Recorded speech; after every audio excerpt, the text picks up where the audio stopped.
रात का समय है। आसमान में पूर्णिमा का चांद चमक रहा है।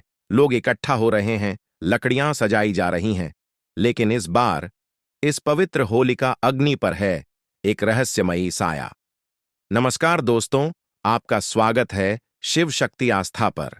आज हम बात करेंगे होलिका दहन 2026 की, क्योंकि 2026 की होलिका दहन साधारण नहीं है। क्या सच में इस साल की होलिका आपके जीवन में बड़ा बदलाव ला सकती है?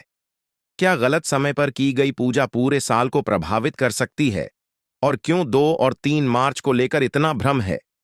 आज हम इस रहस्य का पर्दाफाश करेंगे। सबसे पहला सवाल, 2026 में होलिका दहन कब है?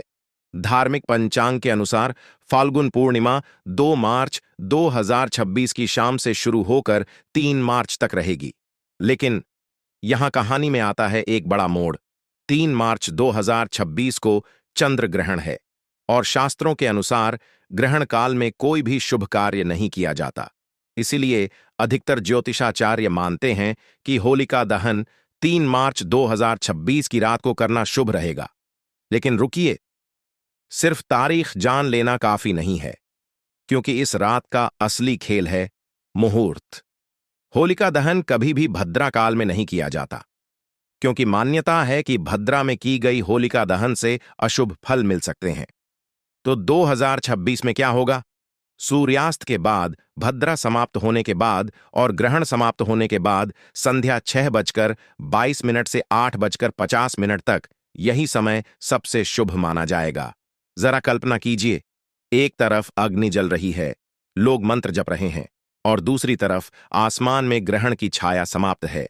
ऐसा दुर्लभ संयोग हर साल नहीं आता। इसीलिए 2026 की होलिका दहन को खास माना जा रहा है। अब आइए चलते हैं हजारों साल पीछे। एक असुर राजा था, हिरण्यकश्यप। उसने तपस्या कर वरदान पाया था कि न दिन में मरेगा, न रात में, न इंसान से, न जानवर से। उसका अहंकार इतना बढ़ गया कि उसने खुद को भगवान घोषित कर दिया। लेकिन उसका बेटा, छोटा सा प्रहलाद, वह विष्णु भगवान का भक्त था। राजा ने उसे समझाया, डराया, धमकाया, लेकिन प्रहलाद ने कहा, मेरे भगवान विष्णु हैं, मेरे भगवान हर जगह हैं। क्रोधित होकर राजा ने प्रहलाद को मारने की कई कोशिशें की।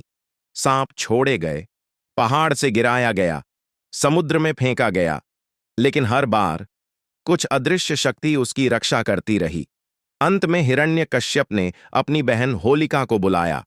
होलिका को वरदान था कि वह आग में नहीं जलेगी। योजना बनी, होलिका आग में बैठेगी, गोद में प्रहलाद होगा और प्रहलाद जल जाएगा।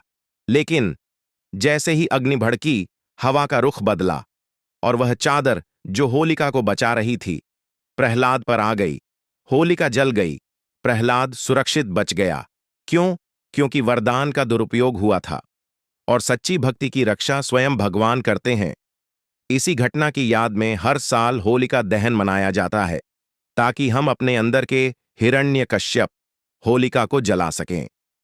2026 में पूर्णिमा ग्रहण और अग्नि तत्व का दुर्लभ संयोग बन रहा है।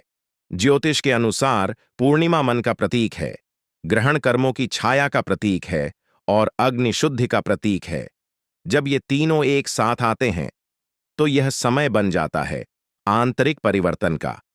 कुछ विद्वानों का मानना है कि इस साल होलिका दहन के समय लिया गया संकल्प आपके मानसिक जीवन में बड़ा बदलाव ला सकता है।